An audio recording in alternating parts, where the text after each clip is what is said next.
Hi, everyone. My name is Miriam Tahir Hicks.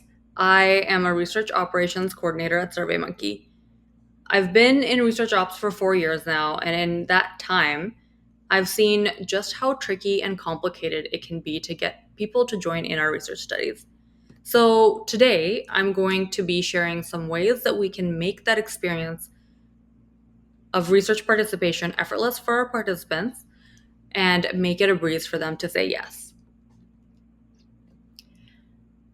People have a variety of reasons that they choose to participate in research. And as research ops, we can make that decision easier by creating a polished experience and presenting participants with a straightforward decision.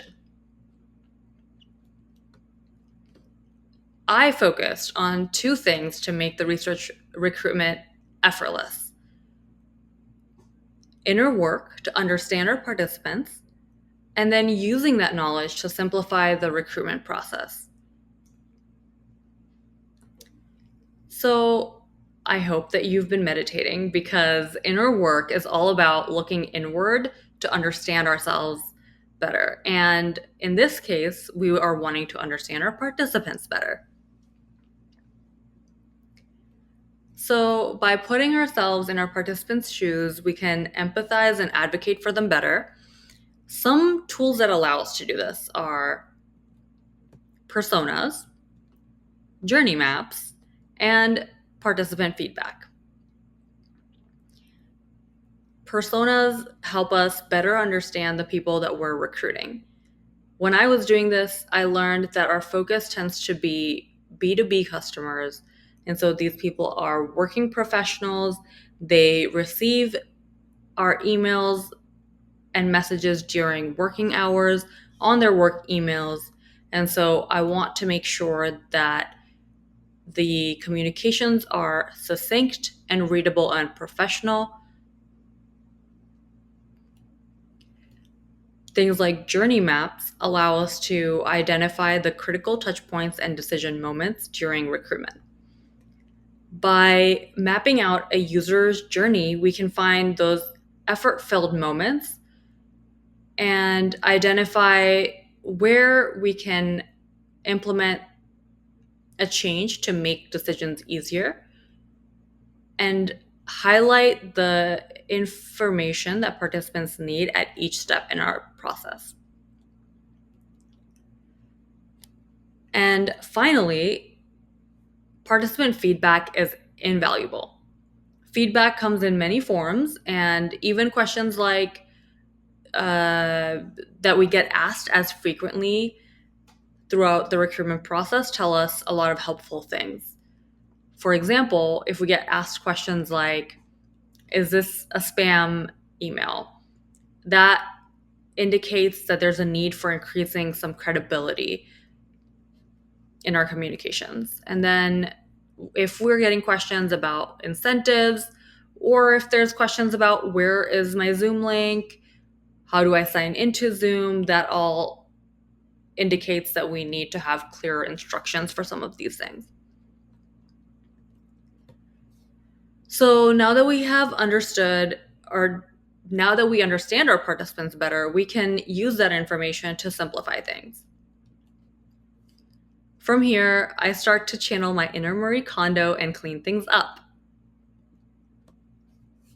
My approach to simplifying things starts with reducing digital clutter in emails by helping our participants, and that helps our participants make a yes or no decision quickly.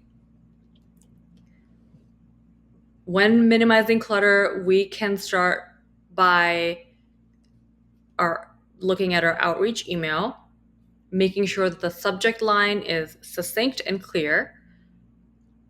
Research opportunity with SurveyMonkey, for example, and include a short blurb with key information bolded, like time commitment, study dates, and incentive amount. All of this helps our participants skim the email quickly, and when they need to move on to the next step, once they've decided that they're going to participate, it's really important to have a prominent call to action within the email Once they've skimmed the email, they know exactly where to go to start scheduling. Another way to simplify the participant experience is to remove unnecessary touch points. And here's one thing that we did for this.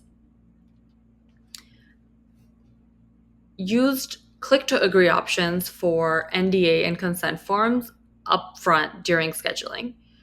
And this allowed us to avoid waiting for participants to complete additional paperwork later on. Here's an example of one of our scheduling pages, and this was a simple update that removed unnecessary back and forth and really improved the participant experience. Finally, share helpful info when participants need it. We can set ourselves and our participants up for success by sending timely reminders for upcoming interviews, confirm scheduling changes, and include information about incentives where necessary. Making sure the thank you email that they receive includes all the information about incentives and how they can opt in to future research opportunities as well. So now you have some tools you can use to better understand your participants and some golden rules you can use to apply that information to make participation effortless. And with that, I encourage you to use these tools and tips that I've shared with you to prioritize the research participant experience and let me know what works. I would love to hear your thoughts and feedback. Happy to chat over LinkedIn or email. All right, thank you. Take care.